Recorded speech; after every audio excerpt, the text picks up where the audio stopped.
اللهم اجعل في قلبي نورا. بسم اللہ الرحمن الرحیم. تاریخ اسلامی ہند، ہندوستان کی عظیم تاریخ کا مکمل خاکہ. ایپیسوڈ 11.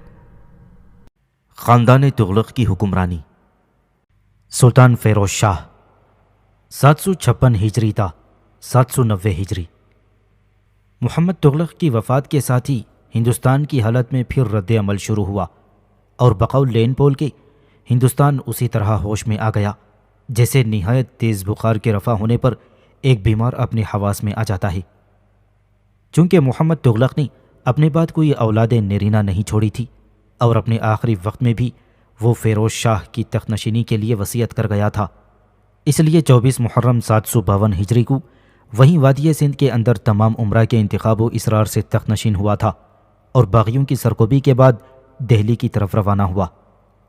ہرچند اس تخت نشینی پر تغلق شاہ کی لڑکی خداوند زادہ داور ملک کی ماں کی طرف سے اعتراض ہوا تھا کہ بھانجے کے ہوتے ہوئے برادر امزاد کا کوئی حق نہیں ہے، لیکن عمرہ نے خداوند زادہ کو سمجھا دیا کہ داور ملک حکومت کا اہل نہیں ہے، اور اس وقت جب کہ ہم لوگ دہلی سے بہت بعید فاصلے پر ہیں اور مغلوں نے چاروں طرف سے گھیر لیا ہے، کسی ہوشیار اور قابل دماغ کی ضرورت ہے.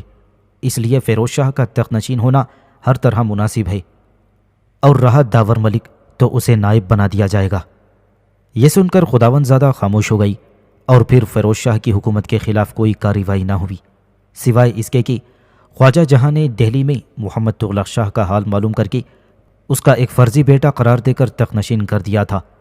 سو اس کے تعلق سے شمس سراج عفیف نے اپنی تاریخ فیروز شاہی میں مفصل حالت لکھ کر ثابت کیا ہے کہ اس طرز عمل میں خواجہ جہاں کی کوئی بدنیتی شامل نہیں تھی، لیکن فیروز شاہ بغیر کسی مقابلے کے دہلی میں داخل ہوا اور محل میں جا کر خداوند زادہ کے قدموں پر گر پڑا. اس نے فیروز شاہ کے سر پر تاج رکھا، اور اس کے بعد 21 دن تک جشن شاہانہ قائم رہا.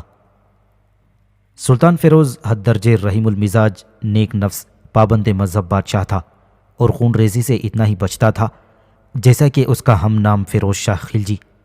اس نے خود فتوحات فیروز شاہی میں جا بجا اپنے جذبات کا اظہار کرتے ہوئے جور و ظلم سے پناہ مانگی ہے، اور اس نے اپنا نصب العین ہی یہی بتایا ہے کہ ملک میں ہر طرف امن و سکون نظر آئے، خون ریزی مفقود ہو جائے، رعایا خوشحال رہے، اور اس کی طرف سے کسی کو ایذا نہ پہنچے.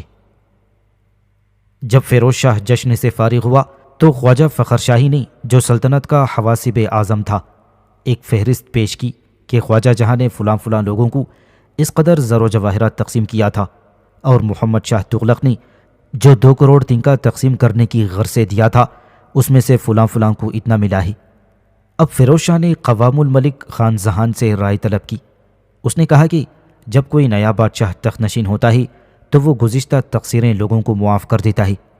اگر محمد شاہ تغلق کی تقسیم کردہ تقاضی اور خواجہ جہاں کے لٹائے ہوئے زر و جواہر کا مطالبہ کیا جائے تو لوگ بددل ہو جائیں گے اور وصول کچھ نہ ہوگا.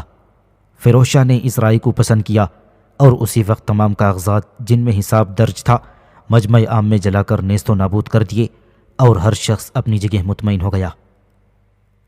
فیروز شاہ نے اپنے عہد میں بہت سے انتظامات کیے تھے، اور قوانین رائجہ میں متعدد اصلاحیں کی، لیکن ان میں سے کوئی اصلاح ایسی نہ تھی جس کی بنیاد رحم و انصاف پر نہ ہو. چنانچہ وہ خود فتوحات فیروز شاہی میں لکھتا ہے، مجھ سے قبل بہت سے ناجائز اور نامشروع ٹیکس قائم تھے. میں نے ان کو ایک قلم پیداوار کا 10واں حصہ، معدنی پیداوار کا 1 خمس، اور مسلمانوں کے صدقہ و زکوٰۃ کی رقم خزانے میں داخل ہونی چاہیے. میں نے ان کو 1 قلم منسوخ کر دیا اور حکم دیا کہ صرف شرع کے مطابق خراج وصول کیا جائے، یعنی زمین مزروعہ کی پیداوار کا 10واں حصہ، معدنی پیداوار کا 1 خمس، اور مسلمانوں کی صدقہ و زکوٰۃ کی رقم خزانے میں داخل ہونی چاہیے. میرے عہد سے پہلے مال غنیمت کا 5واں حصہ سپاہیوں کو دیا جاتا تھا، باقی خزانے میں داخل ہوتا تھا. میں نے اسے بھی موقوف کر دیا کیونکہ حکم شرعی اس کے بالکل خلاف تھا. چنانچہ میں نے ہمیشہ خزانے میں مال غنیمت کا 1 خمس داخل کیا اور باقی سپاہیوں کو تقسیم کر دیا. شرع کے خلاف مسلمانوں میں عام طور سے یہ رواج ہو گیا تھا کہ ان کی عورتیں شہر کے باہر مزاروں پر جاتی تھیں چونکہ اوباشوں کو بدمعاشی کا زیادہ موقع ملتا تھا، اس لیے میں نے حکم دیا کہ آئندہ جو عورت مزاروں پر جائے گی اسے سخت سزا دی جائے گی۔ چنانچہ یہ دستور بالکل موقوف ہو گیا تھا۔ عمرہ زرعی لباس پہنا کرتے تھے اور زین، لگام، گلوبن، سراہی، خیمے، پردے، کرسیاں اور تمام چیزیں تصویروں سے آراستہ کی جاتی تھیں۔ میں نے ان ناجائز نقش و نگار کو محو کرا کر آئندہ کے لیے ممانعت کر دی۔ ریشمی اور زر بفت کے لباس کا بھی عمرہ میں عام رواج ہوا کرتا تھا، میں نے اس کی بھی ممانعت کی اور شریعت کے مطابق 1 انگل سے زیادہ عریض ریشمی کپڑے کا استعمال ممنوع قرار دے دیا۔ میرے مربی اور آقا سلطان محمد تغلق کے عہد میں جو لوگ قتل ہوئے، ان کے وارثوں کو اور جو مفلوج الاعضاء تھے، خود انہیں بلا کر اتنی بخششیں کی کہ انہوں نے رضامندی کا اظہار کر کے اقرار نامے لکھ دیے کہ ہم کو اب سلطان محمد تغلق سے کوئی دعویٰ نہیں ہے۔ میں نے یہ سارے اقرار نامے ایک صندوق میں بند کرا کر محمد تغلق کے سرہانے رکھ دیے ہیں، اس امید کے ساتھ کہ خدا میرے آقا کے ساتھ مہربانی فرمائے۔ مجھ سے قبل جو وظائف اور دیہات معافی وغیرہ کے ضبط ہو گئے تھے، ان کے متعلق میں نے عام حکم دے دیا کہ عذروی سند جس کا حق ثابت ہو اس کے حق میں تمام وظائف وغیرہ بحال کر دیے جائیں گے۔ سراج عفیف نے فیروز شاہ کی زندگی کی تمام پہلوؤں پر روشنی ڈالی ہے اور اس کے دیکھنے سے معلوم ہوتا ہے کہ حقیقتاً فیروز شاہ نہایت اچھے صفات کا بادشاہ تھا، اور محمد تغلق کے بعد ہندوستان کو ایسا فرما رواں مل جانا ایک ایسا مرہم تھا جس نے تمام جراحتوں کو مندمل کر دیا۔ فیروز شاہی عہد میں جو انتظامات ہوئے ان کا یہ نتیجہ ہوا۔ بازار نفیس اور عمدہ اسباب تجارت سے معمور ہو گئے، مزدوروں کو پوری اجرت ملنے لگی اور ان کی اقتصادی حالت بہتر ہو گئی۔ پیشہ ور لوگ نہایت اطمینان سے اپنے مشاغل میں مصروف ہو گئے اور شہر کی رونق بڑھنے لگی۔ ایک ایک کوس کے اندر 4 گاؤں آباد ہو گئے۔ رعایا کے پاس غلہ اور تمام ضروری سامان زندگی مہیا ہو گیا اور تمام سلطنت میں امن و سکون و مسرت و خوشحالی نظر آنے لگی۔ ہر چند ان ٹیکسوں کے موقوف کر دینے سے سلطنت کی آمدنی کم ہو گئی، لیکن اس کے عوض میں مخلوق خدا کو جو راحت و آسانی حاصل ہوئی وہ کافی سے زیادہ معاوضہ اس کی کمی کا تھا جس پر فیروز شاہ قانع تھا۔ سلطنت کے عمرا و اراکین و معززین علاء الدین خلجی سے پہلے جاگیریں رکھتے تھے اور وہی ان کی خدمت کا معاوضہ سمجھا جاتا تھا، لیکن علاء الدین خلجی نے اس دستور کو مٹا کر نقد تنخواہیں کر دی تھیں اور تمام جاگیریں وغیرہ خالصہ میں شامل کر لی تھیں۔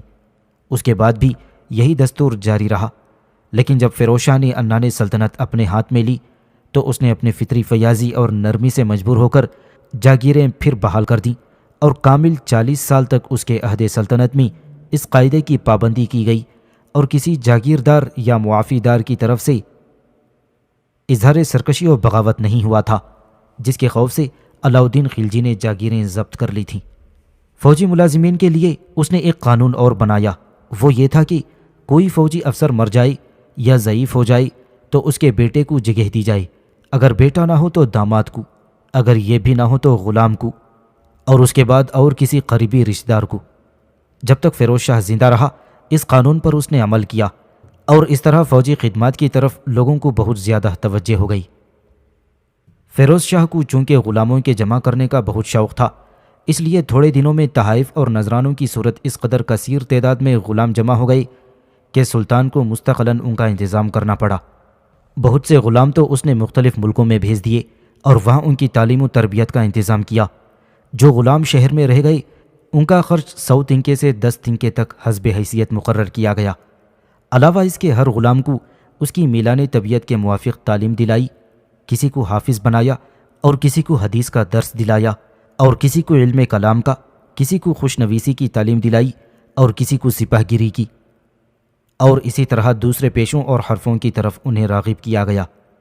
چنانچہ 1,80,000 غلاموں میں 12,000 غلام صرف وہ تھے جو مختلف پیشوں اور صنعتوں کے ماہر تھے۔ بادشاہ نے غلاموں کا محکمہ ہی جدا کر دیا تھا اور اس محکمے کے دیوان خزانچی، محاسب اور وزیر الگ کر دیے گئے۔ جن عمرہ کو غلام دیے جاتے تھے ان کو سخت تاکید کی جاتی تھی کہ اپنے بچوں کی طرح ان کی پرورش کریں اور تعلیم و تربیت کی خاص نگرانی رکھیں۔ زراعت و آبادی کی ترقی کا یہ عالم تھا کہ 2 آبا کے 52 پرگنے تھے اور تمام پرگنوں میں ایک گاؤں بھی غیر آباد نہ تھا اور ایک چپائی زمین کا کاشت سے خالی نہ تھا۔ صوبہ سامانہ میں بھی ایک ایک کوس کے اندر 4 گاؤں آباد ہو گئے تھے اور تمام رعایا خوشحال نظر آتی تھی۔ ارزانی کی یہ کیفیت تھی کہ خاص دہلی میں جہاں پایا تخت تھا اور بڑا شہر ہونے کی وجہ سے غلے کو قدرتاً گرا ہونا چاہیے، 1 من گیہوں 8 جیتل میں، 1 من جوار اور جو 4 جیتل میں عام طور سے فروخت ہوتا تھا۔ ایک سوار اپنے گھوڑے کے لیے 10 سیر دلا ہوا غلہ، جسے سراج عفیف نے دلیے سے تعبیر کیا ہے، 1 جیتل میں خرید لیتا تھا۔ گھی 2.5 جیتل کا 1 سیر اور شکر 3 یا 3.5 جیتل کی 1 سیر ملتی تھی۔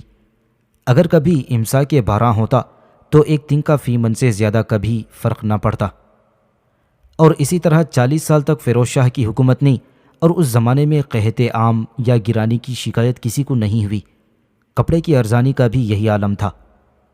اس کے عہد میں صرف 2 آبے کی آمدنی 80 لاکھ تنکا اور کل سلطنت کی 6 کروڑ 85 لاکھ تنکا تھی، لیکن یہ سب خزانہ شاہی میں نہ آتی تھی، بلکہ مختلف امراء و اراکین، ملوک و وزراء، ملازمین و مال و فوج پر جاگیروں کی صورت میں منقسم ہو جاتی تھی۔ خان جہاں وزیر کی ذات خاص کا 13 لاکھ تنکا مقرر تھا، اور اسی طرح کسی کی جاگیر 8 لاکھ تھی، کسی کی 6 لاکھ، کسی کی 4 لاکھ تنکا۔ چنانچہ عمرہ کی دولت کا یہ حال ہو گیا تھا کہ جب ملک شاہین شہنا، جو مجلس خاص کا نائب امیر تھا، جب وہ مرا تو علاوہ قیمتی گھوڑوں اور جواہرات کے 50 لاکھ تنکا نقد اس کے گھر سے نکلا تھا۔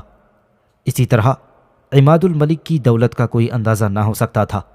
مشہور ہے کہ اس نے روپیہ رکھنے کے لیے جو تھیلیاں سلوائی تھیں، ان میں 2500 تنکا صرف ہو گیا تھا، حالانکہ اس وقت 1 ٹاٹ کا تھیلا 4 جیتل میں آتا تھا۔ کہا جاتا ہے کہ 17 کروڑ تنکا نقد اس کے پاس موجود تھا۔ پھر یہ دولت و خوشحالی مخصوص افراد کا حصہ نہ تھی، بلکہ تمام امراء و اراکین و ملازمین، یہاں تک کہ کاشتکار اور مزدور بھی ایک دوسرے سے مستغنی نظر آتی تھی اور حد درجے راحت و آرام سے زندگی بسر کر رہی تھی۔ علماء و مشائخ کے لیے 36 لاکھ تنکا اور سائلین و فقراء کے لیے 1 لاکھ تنکا بطور وظائف کی تقسیم کیا جاتا تھا۔ فیروز شاہ کے لیے یہ امر بہت تکلیف دہ تھا کہ کوئی شخص اس کی سلطنت میں بیکار پھرے اور تکلیف سے زندگی بسر کرے۔ چنانچہ اس نے ایک عام حکم دے دیا تھا کہ جب بھی کوئی بیمار آدمی نظر آئے تو کوتوال اہل محلہ سے اس کے حالات تحقیق کر کے بادشاہ کے روبرو پیش کرے۔ پھر بادشاہ ہر بیکار کو اس کے حسب حیثیت مشاغل بتا دیتا، کسی کو کارخانے میں بھیج دیتا، کسی کو وزیر کے پاس بھیج دیتا، اور اگر کوئی کسی جاگیردار کے پاس رہنا چاہتا تو اسے وہاں بھیج دیا جاتا۔ ان لوگوں کے رہنے کے لیے مکان ملتے اور ان کی معاش کا پورا انتظام کیا جاتا۔ بادشاہ نے کل 36 کارخانے قائم کر رکھے تھے۔ ان کی 2 قسمیں تھیں، معمولی اور غیر معمولی۔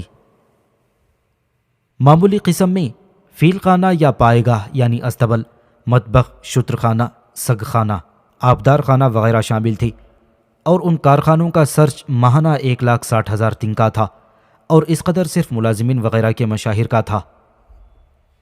غیر معمولی قسم میں جامدار خانہ، علم خانہ، فراش خانہ، رکاب خانہ وغیرہ داخل تھے۔ ان کارخانوں کے لیے ہر سال نیا سامان خریدا جاتا۔ جامدار خانے کے لیے موسم سرما میں بہار و گرمی کی خریداری علیحدہ تھی، 6 لاکھ تنکا، اور علم خانے کے لیے ہر سال 80,000 تنکا، اور فراش خانے کے لیے ہر سال 2 لاکھ تنکے کا اسباب خریدا جاتا، اور ہر کارخانہ ایک امیر کے سپرد تھا اور سب کا حساب جداگانہ مرتب کیا جاتا، اور تمام کارخانوں کی نگرانی خواجہ ابو الحسن کے ذمے تھی۔ سلطان محمد تغلق کی طرح فیروز شاہ کو بھی سکوں کی طرف بہت متوجہ تھی۔ اس نے بڑی احتیاط کی کہ سکے عمدہ اور خالص تیار ہوں۔ اس کے عہد کے خاص سکے علاوہ طلائی اور نقرئی تنکے کے جو پہلے سے رائج تھے، چہل دہشت گانی، پست و پنج گانی، اور یہ سکے فیروز شاہ کی اختراع سے تھے، بست و چہار گانی اور ازدہ گانی، وہ گانی، ہشت گانی اور شش گانی تھے۔ ان کی قیمتیں الگ ترتیب 48 سے لے کر 6 جیتل تک تھیں۔ ایک بار بادشاہ کو خیال آیا کہ خرید و فروخت کے وقت 1 جیتل سے کم کا حساب ہوتا ہوگا تو بیچنے والا کیوں کر فاضل رقم واپس کرتا ہوگا، جبکہ جیتل سے کم کوئی سکہ نہیں ہے۔ چنانچہ اس نے 2 سکے اور رائج کیے، ایک نصف جیتل کا جسے آدھ کہتے ہیں، اور دوسرا پاؤ جیتل کا جس کا نام بیکھ رکھا گیا تھا۔ ایک دفعہ بادشاہ کو 2 آدمیوں نے خبر دی کہ ششگانی سکے میں کچھ خفیف سی کھوٹ ہے اور بازار میں اس کا چرچا ہو رہا ہے۔ بادشاہ نے وزراء کو حکم دیا کہ اس کی کامل تحقیق کی جائے۔ یہ واقعہ 772 ہجری یعنی 1370 عیسوی کا ہے۔ خان جہاں زندہ تھا۔ جب اسے بھی خبر ہوئی تو بادشاہ سے عرض کیا کہ سکے کی حالت اس لڑکی کی سی ہے کہ اگر اس کی عصمت پر جھوٹا الزام بھی لگ جائے تو پھر اسے کوئی نہیں پوچھتا، اس لیے اگر اعلانیہ تحقیقات کی گئیں اور کھوٹ ثابت ہو گیا تو شاہی سکے کا اعتبار اٹھ جائے گا، اس لیے پہلے خفیہ جانچ مناسب ہے۔ اس وقت قجر شاہ ٹیکسال کا محتمم تھا۔ اس سے خان جہاں نے دونوں مخبروں کو حراست میں لے کر کہا کہ کیا تم اپنی طور پر تحقیق کر کے مجھے اطلاع دو گے؟ چنانچہ اس نے تفتیش کی اور جہاں خان سے کہا کہ واقعی ٹیکسال کے بعض شریر آدمیوں نے سکے میں کچھ کھوٹ ملا دی ہے۔ جہاں خان یہ سن کر خاموش ہو گیا اور پھر کچھ سوچ کر حکم دیا کہ سناروں کو بلا کر بادشاہ کے سامنے اسی طور سے جانچ کرائی جائے کہ وہ سکے کے کھرے ہونے کی طرف سے مطمئن ہو جائے۔ قجر شاہ نے سناروں سے حالات بیان کیے۔ انہوں نے مشورہ دیا کہ ہم لوگ بادشاہ کے سامنے بغیر کسی سامان کے برہنہ طلب کیے جائیں گے، لیکن تھوڑی سی چاندی کسی کوئلے کے اندر رکھ کر سوراخ یا شگاف کو موم سے بند کر دیا جائے۔ جب ہم سکہ گلائیں گے تو اس کوئلے کو بھی اس میں ڈال دیں گے اور اس کی چاندی سکے کی چاندی سے مل کر وزن کو پورا کر دے گی۔ چنانچہ اس پر عمل کیا گیا اور مجمع عام میں بادشاہ کے سامنے سکے کی جانچ کی گئی۔ چونکہ اس ترکیب سے کسی کو کھوٹ کا پتہ نہ چلا اور سکے کا وزن صحیح نکلا، اس لیے بازاروں میں عام اعلان کر دیا گیا کہ جانچ سے سکہ ششتگانی بالکل کھرا معلوم ہوتا ہے اور اس میں کوئی کھوٹ نہیں۔ قجر شاہ کو خلعت دیا گیا اور مخبروں کو شہر بدر کر دیا گیا۔ لیکن چند دن بعد خان جہاں نے کسی اور بہانے سے قجر شاہ کو علیحدہ کر دیا۔ اس سے نہ صرف یہ معلوم ہوتا ہے کہ خان جہاں کس قابلیت کا وزیر تھا، بلکہ اس سے یہ بھی ثابت ہوتا ہے کہ معاملات سلطنت میں فیروز شاہ کیسا امین تھا۔ جب بادشاہ نے بنگال کی مہم سے فارغ ہونے کے بعد شہر حصار فیروز کی بنیاد ڈالی، جس کا حال ہم آگے بیان کریں گے، تو اس نے اس نواح کی زمین کو، جس میں فتح آباد اور حصار فیروز دونوں داخل تھے، بہت آباد کیا تھا، اور پھر نہریں جاری کر کے قائم قصبات و دیہات، جس میں ہانسی، جنید اور دہاترہ بھی شامل تھے، ان قصبات کی پیداوار کو بہت بڑھایا۔ بادشاہ کو آبادی املاک کا اس قدر خیال تھا کہ بارش کے زمانے میں وہ خاص سرداروں کو متعین کرتا کہ نہروں کے کنارے پر دیکھیں کہ سیلاب کہاں تک پہنچتا ہے، اور وہ بہت خوش ہوتا جب اسے معلوم ہوتا کہ کاشتکار نہروں سے فائدہ اٹھا رہے ہیں۔ فیروز شاہ کے یہی انتظامات سے، جنہوں نے نہ صرف اس کی جاگیر بلکہ سارے ملک کو آباد و خوشحال بنا دیا تھا۔ فیروز شاہ کے عہد میں جو چیز سب سے زیادہ نمایاں نظر آتی ہے وہ اس کی تعمیرات ہیں، جنہوں نے ایک طرف ملک کو پر رونق بنانے میں مدد دی تو دوسری طرف رفاہ عام میں غیر معمولی اضافہ کر دیا۔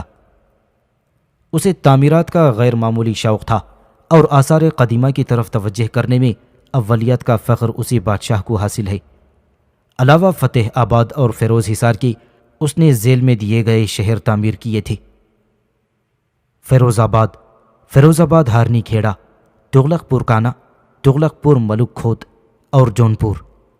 اس نے محلات بھی کثرت سے تعمیر کرائے، جس میں فیروز کوشک، نزول کوشک مہندواری، کوشک حصار فیروزہ، کوشک فتح آباد، کوشک جونپور، کوشک شکار، جسے اب فیروز شاہ کوٹلہ کہتے ہیں اور جو دلی سے نظام الدین جاتے ہوئے راستے میں ملتا ہے، کوشک بند فتح خان اور کوشک سامورا خاص شہرت رکھتے تھے۔ اس نے پانی کے بند بھی کثرت سے بنوائے، ان میں بند فتح خان، بند مالجا، بند محالپور، بند شکر خان، بند سالوارہ اور بند وزیر آباد بہت مشہور ہیں، اور چھوٹے چھوٹے بندوں کا کوئی شمار نہیں۔ دلی اور فیروز آباد میں اس نے 120 خانقاہیں اور سرائے تعمیر کرائیں، جو ہمیشہ مسافروں سے بھری رہتیں اور بادشاہ کی طرف سے سب کو کھانا وغیرہ دیا جاتا۔ تمام مصارف خزانہ شاہی سے نقد دیے جاتے تھے اور ایک امیر ان کا متولی تھا۔ فیروز آباد میں اس نے اپنے دربار کے لیے 3 محل تعمیر کیے تھے۔ ایک کا نام محل سہن گلی اور اسے محل انگور بھی کہتے تھے، دوسرے کا نام محل چھجا چوبین تھا اور تیسرے کو محل بار عام کہتے تھے۔ سہل میانگی اس کا دوسرا نام تھا۔ پہلے محل میں صرف قوانین، ملوک، عمرہ اور خاص اہل قلم سے ملاقات ہوتی تھی۔ دوسرا محل گویا خلوت قدح تھا اور نہایت ہی مخصوص عمرہ کے ساتھ وہاں نشست ہوتی تھی۔ تیسرا محل عام دربار کے لیے تھا۔ فیروز شاہ کو باغوں کا بھی بہت شوق تھا۔ دہلی کے قریب اس نے 1200 باغات خود نصب کرائی اور علاؤالدین کے زمانے کے 30 باغات کو بھی اثر نو آباد کر کے بہت ترقی دی۔ اسی طرح سلورہ کے قریب اس نے 80 باغات تیار کرائے اور چتور میں 44۔ تمام باغوں میں علاوہ اس کے میووں اور پھلوں کے صرف انگور 7 قسم کے پیدا ہوتے تھے اور بے حساب فی سیر 1 جیتل فروخت کیے جاتے تھے۔ 80,000 تنکا صرف ان پھلوں کی آمدنی تھی۔ جب حصار فیروزہ میں نہر کا پانی آنے لگا تو یہاں بھی کثرت سے باغات نصب کرائے گئے۔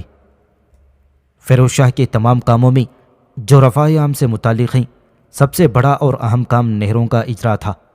یہ سب ہم پہلے بیان کر چکے ہیں کہ حصار فیروزہ جس جگہ بنایا گیا تھا وہاں پانی کی بہت تکلیف تھی، اس لیے اس نے یہ مصیبت دور کرنے کے لیے اور نیز مزارعین کو فائدہ پہنچانے کے لیے 2 نہریں بنوائیں۔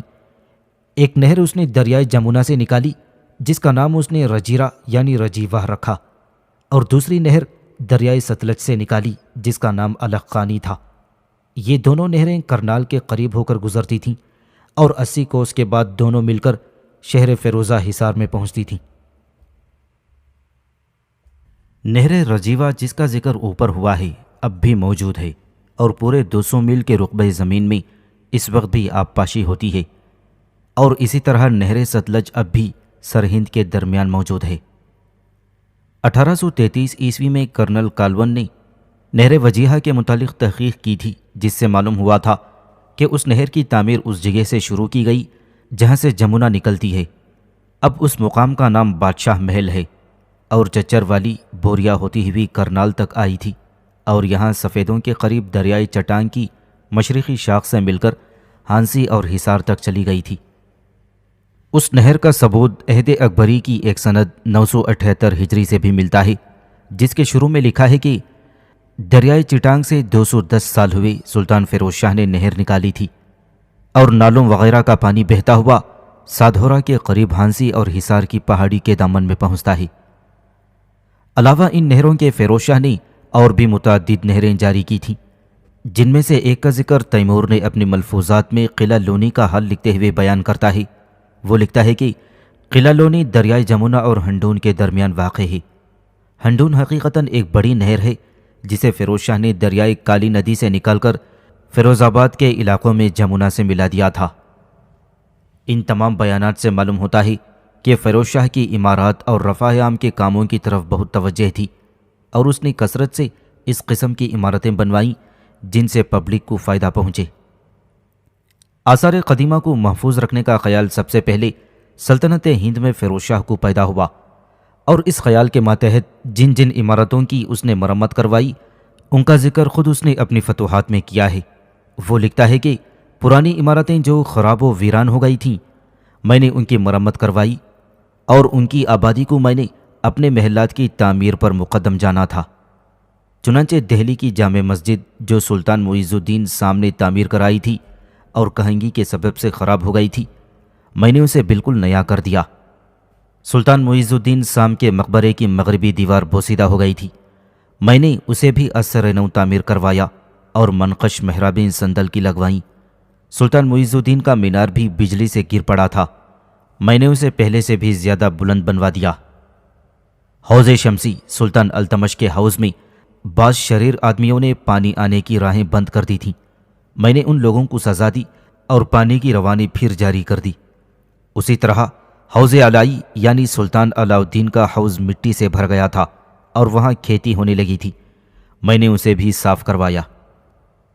سلطان التمش کا مدرسہ جو التمش کے مقبرے سے ملحق تھا بالکل خراب ہو گیا تھا، میں نے اسے بھی اثر نو بنایا اور صندل کے دروازے اس میں لگوا دیے۔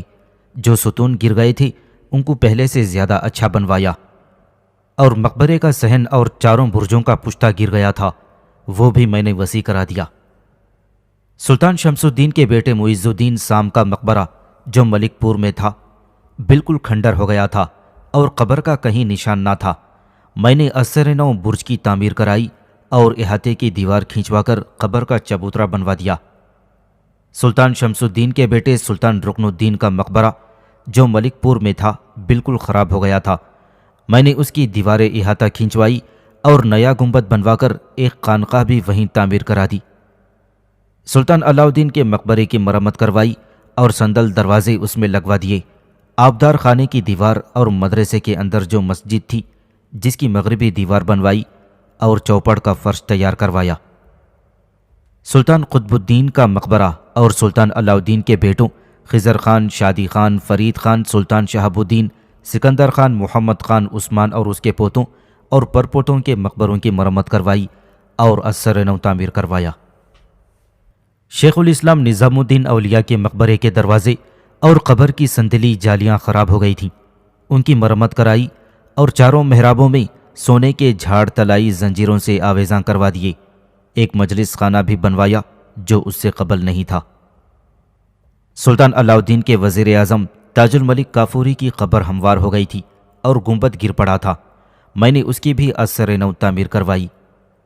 دارالامان یہ بڑے بڑے آدمیوں کے دفن ہونے کی جگہ تھی، میں نے نئے دروازے صندل کے لگوائی اور مشہور آدمیوں کی قبروں کے غلاف اور پردے بنوائے۔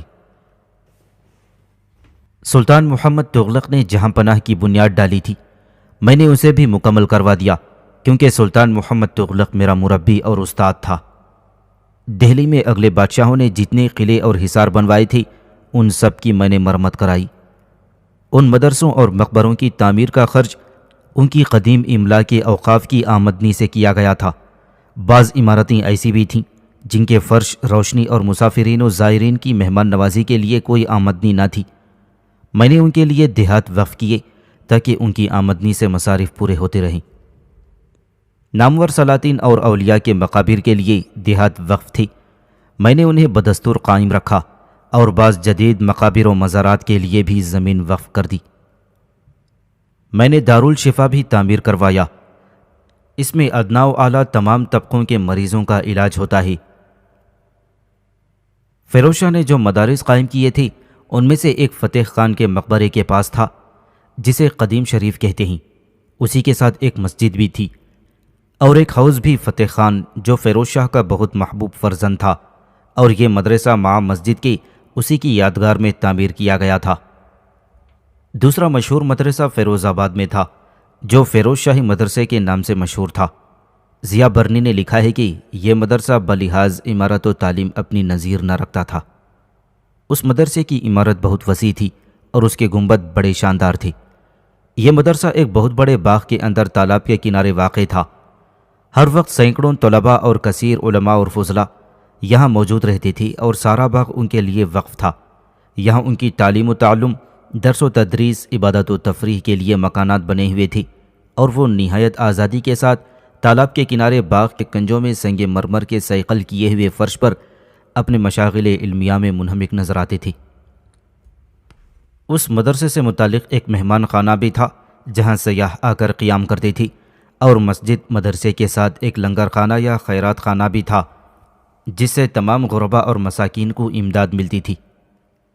فیروز شاہ کے تمام کارناموں میں سے سب سے زیادہ اہم اور موجودہ تہذیب کے نقطۂ نظر سے بے انتہا قابل قدر کام یہ ہے کہ اس نے قدیم عہد کے 2 سنگین مینار میرٹھ اور خضر آباد کے قریب سے اکھڑوا کر کوشک شکار میں نصب کروائی۔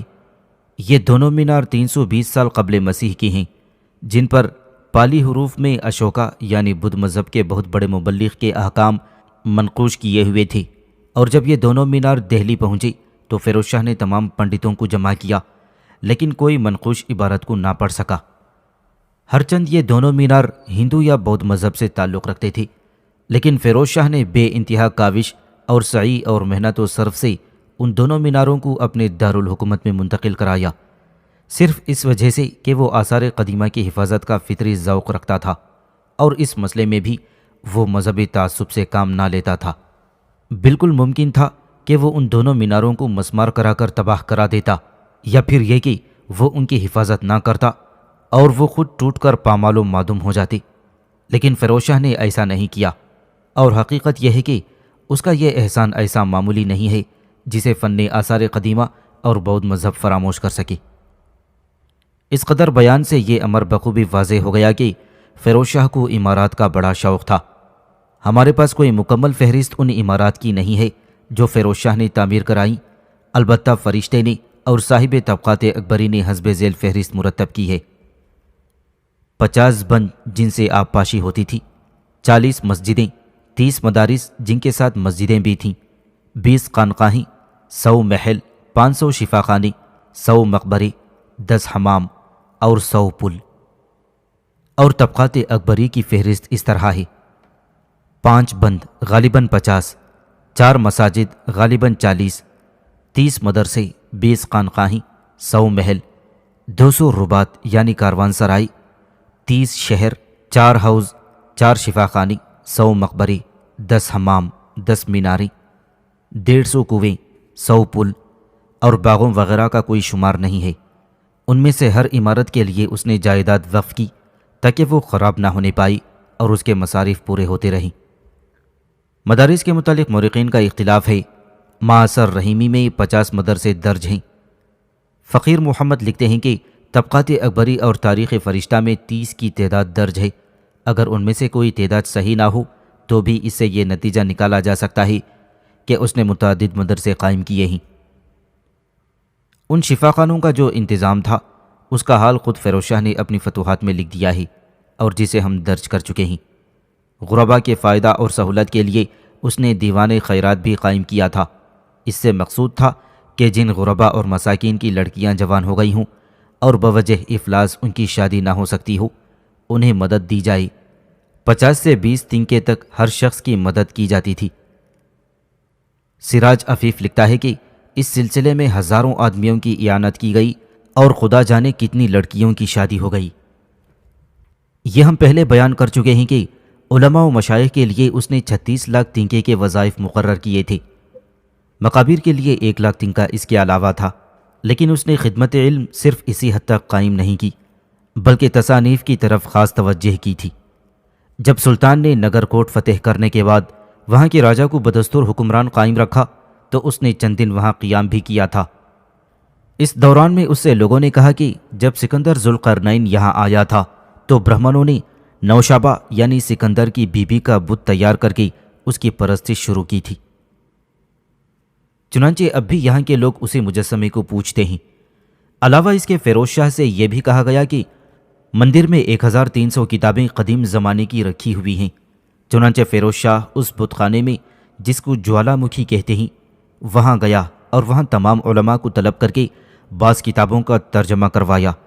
انہی کتابوں میں سے ایک کتاب حکمت نظری اور عملی کی تھی جس کو عز الدین خالد خالی نے، جو اس وقت کے مشہور شعراء میں سے تھا، نظم کر کے دلائل فیروز شاہی نام رکھا۔ ایک کتاب عروض علم موسیقی کی اور ایک فن پٹا بازی کی بھی سنسکرت سے فارسی میں ترجمہ کی گئی۔ اس سے معلوم ہوتا ہے کہ فیروز شاہ کے عہد میں حاکم و محکوم کے درمیان ایسے تعلق پیدا ہو گئے تھے کہ ایک دوسرے کی زبان کو سیکھتا تھا اور تعصب بڑی حد تک مٹ چکا تھا۔ ضیاء برنی کے تاریخ فیروز شاہی میں عہد فیروزی شاہی کے ابتدائی 10 سال کے حالات بھی درج ہیں۔ اس کے عہد میں ختم ہوئی تفسیر تاتار خانی، فتاوی تاتار خان، جو فن تفسیر اور فن فقہ کی بے مثل کتابیں ہیں، اور عین الملکی بھی اسی عہد کی مشہور تصانیف ہیں۔ فیروز شاہ کے عہد میں بڑے بڑے علماء پائے جاتے تھے۔ ان میں سے ایک مولانا جلال الدین رومی تھے جو مدرسے فیروز شاہی کے پرنسپل تھے۔ دوسرے مولانا عالم آندپتی، جن کی نسبت مولانا عبدالحق دہلوی سے لکھا ہے کہ فتاوی تاتار خانی کی ترتیب میں انہی کا خاص حصہ تھا۔ علاوہ ان کے مولانا خواجگی، قاضی شہاب الدین دولت آبادی کے استاد، اور مولانا احمد تھانیسری اور قاضی عبد المقتدر، جو علاوہ فاضل ہونے کے بے مثل شاعر بھی عربی اور فارسی کے تھے، اور ملک احمد ولد امیر خسرو اور مولانا مظہر کڑوی اور قاضی عابد بھی اپنی اپنی جگہ بے مثل علماء اور صاحب کمال میں شمار کیے جاتے ہیں۔ فیروز شاہ کو تمام فنون کے ساتھ دلچسپی تھی، چنانچہ استادوں کے ماتحت اس نے اپنے غلاموں کی بڑی تعداد کو مختلف پیشوں اور حرفوں کی تعلیم دلائی اور لوگوں میں مختلف نئی نئی چیزیں بنانے کا ولولہ پیدا کر دیا۔ اس عہد کی ایک مشہور ایجاد تاس گھڑیال ہے، جس سے نمازوں کے اوقات، روزہ کھولنے کا وقت، سائے کا حال، شب و روز کے گھٹنے بڑھنے کی کیفیت معلوم ہوتی تھی۔ فیروز آباد میں جہاں یہ گھڑیال لگا تھا وہاں اس کے دیکھنے کے لیے ہر وقت لوگوں کا ہجوم رہتا تھا۔ اس ایجاد کو خود فیروز شاہ کی طرف منسوب کیا جاتا ہے۔ ہر جشن کے موقع پر جو سال میں 4 بار عیدین، نوروز، شب برات ہوتے تھے، اور ہر جمعے کو نماز کے بعد داستان گو، ماہرین رقص، پہلوان اور کرتب دکھانے والے جمع ہو کر اپنے کمال اور تماشا دکھایا کرتے تھے، اور بادشاہ سب کو انعام دے کر رخصت کرتا تھا۔ فیروز شاہ کو قدیم اور نادر چیزیں جمع کرنے کا بڑا شوق تھا، چنانچہ اشوکا کے سنگین ستونوں کا فیروز آباد میں نصب کرنا بھی اسی ذوق کی بنا پر تھا۔ اس نے ایک خاص مکان اس لیے تعمیر کرایا تاکہ وہاں ایسی عجیب و غریب چیزیں رکھی جا سکیں۔ سراج عفیف نے لکھا ہے کہ اس عجائب خانے میں ایک پستہ قد شخص ایسا تھا جو صرف 1 گز لمبا تھا، لیکن اس کا سر 3 آدمیوں کے برابر تھا۔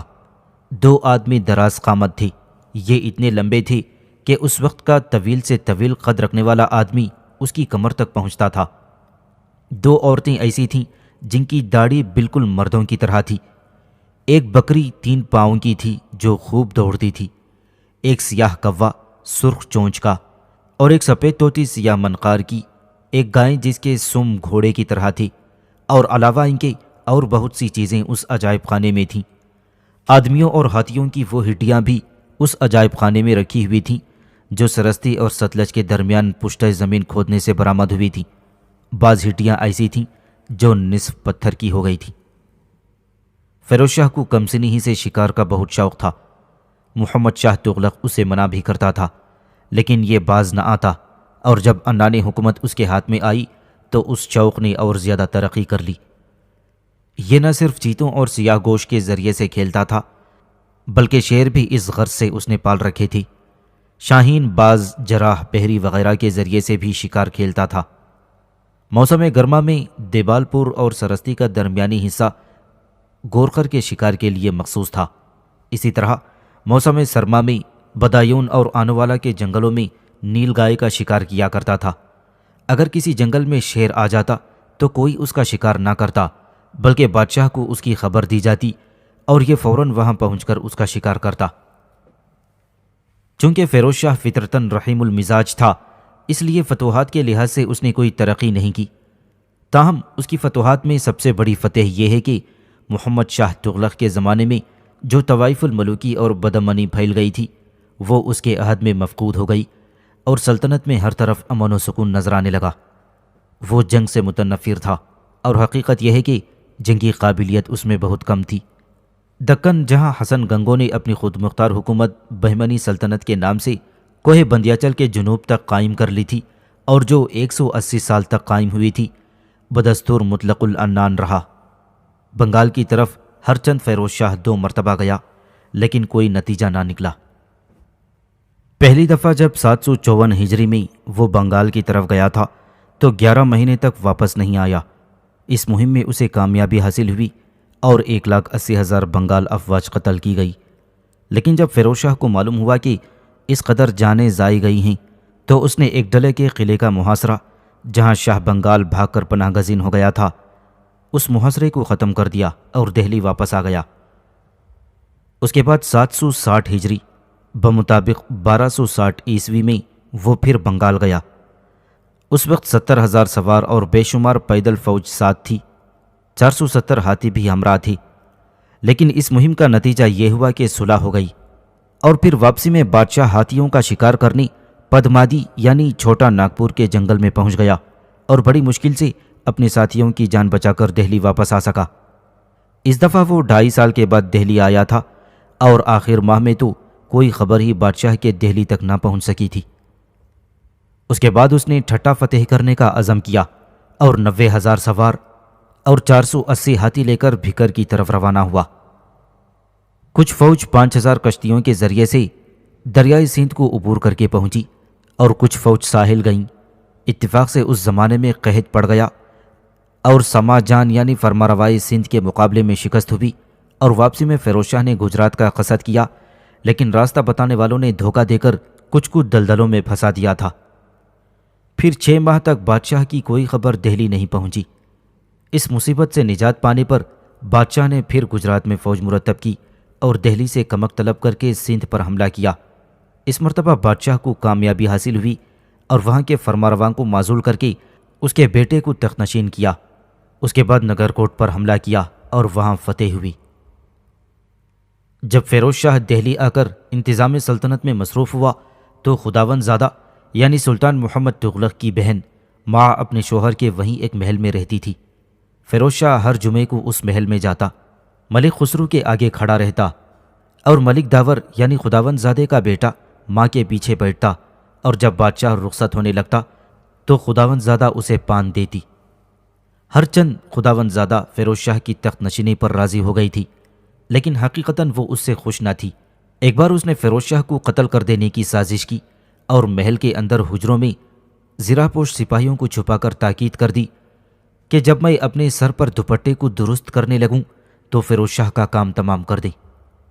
جب فیروز شاہ حسب معمول آیا اور داور ملک نے جو اس سازش میں شریک نہ تھا بادشاہ کو چلے جانے کا اشارہ کیا، یہ سمجھ کر فوراً وہاں سے چل دیا۔ خداوند زادہ روکتی رہی مگر یہ کوئی عذر کر کے چلا گیا۔ اس کے بعد جب خداوند زادے کے محل کا محاصرہ کیا گیا تو زرہ پوش سپاہی گرفتار ہوئے اور انہوں نے سارا حال بیان کر دیا۔ بادشاہ نے خداوند زادے کو صرف یہ سزا دی کہ وہ گوشہ نشین ہو جائے اور اپنا وظیفہ لیتی جائے، اور اس کے شوہر خسرو ملک کو جلاوطن کر دیا گیا۔ جب بادشاہ اول مرتبہ بنگال کی مہم پر گیا تو تاتار خان بھی ساتھ تھا۔ بادشاہ کبھی کبھی شراب کا شغل کیا کرتا تھا۔ ایک دن صبح کو اتفاق سے تاتار خان اس کے خیمے میں پہنچ گیا۔ فیروز شاہ اس وقت اسی شغل میں مصروف تھا۔ فوراً شراب کا سامان پلنگ کے نیچے چھپا دیا، لیکن تاتار خان نے دیکھ لیا اور بادشاہ کو نہایت سختی سے زجر و توبیخ کی۔ بادشاہ بہت نادم ہوا اور آئندہ کے لیے عہد کیا کہ میں تمہاری موجودگی میں کبھی شراب نہ پیوں گا۔ تاتار خان صرف ایک فوجی افسر تھا، لیکن یہ فیروز شاہی کی حد درجے انصاف پسندی اور سلامت طبع تھی کہ اس نے اپنے ایک معمولی امیر کی جھڑکی سن لی اور جواب میں سوائے ندامت کے اظہار کے اور کچھ نہ کہا۔ جب بادشاہ ضعیف ہو گیا تو اسے ایک سخت صدمہ تو اپنے وزیر جہان خان کی وفات کا پہنچا، اور دوسرا صدمہ بڑے بیٹے فتح خان یعنی ولی عہد کا، جس کی وفات وزیر کے 3 سال بعد وقوع میں آئی تھی۔ فتح خان نہایت ہوشیار قابل لڑکا تھا، اس لیے اس کی موت نے بادشاہ کی کمر توڑ دی۔ فیروز شاہ نے جہاں خان کے مرنے کے بعد اس کے بیٹے کو وزیر کر دیا، لیکن فیروز شاہ کے دوسرے بیٹے محمد کی سازش سے وزیر کو معزول ہو کر جان کے خوف سے بھاگ جانا پڑا۔ اس کے بعد فیروز شاہ نے ناصر الدین کا خطاب دے کر تمام انتظام سلطنت محمد کے سپرد کر دیا۔ چونکہ محمد سخت نالائق تھا، اس لیے غلاموں میں اس کے طرز عمل سے سخت ہنگامہ برپا ہو گیا۔